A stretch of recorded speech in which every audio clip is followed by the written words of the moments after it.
এখন আমরা রয়েছি জয়গড় কেল্লাতে। এটা স্থাপন করেছিল রাজা মানসিংহ। এটা হচ্ছে রাজস্থানের একটা খুব প্রাচীন একটা ফেমাস কেল্লা, যেখানে আমরা দাঁড়িয়ে রয়েছি এই তোপটার সামনে।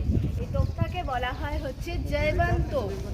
এটা এত বিশাল বড় যে বলা হয় যে এখানে 3টে লম্বা মানুষ শোয়ার পরেও একজন মানুষের বসার জায়গা হয়ে যায়। তাহলে আন্দাজ করুন এটা কতটা বড়।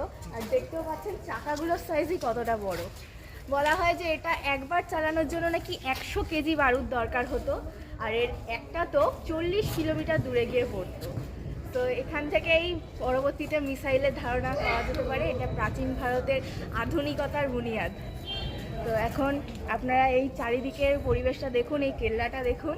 আর আজকের ওয়েদারটা একটুখানি মেঘলা, পাহাড় ফিলিংস হচ্ছে। এটা পাহাড়ের ওপরেই অনেকটা, আমার বেশ ঠান্ডা লাগছে এখানে, কিন্তু এখন ওই জন্য জ্যাকেট নিয়ে নিচ্ছি।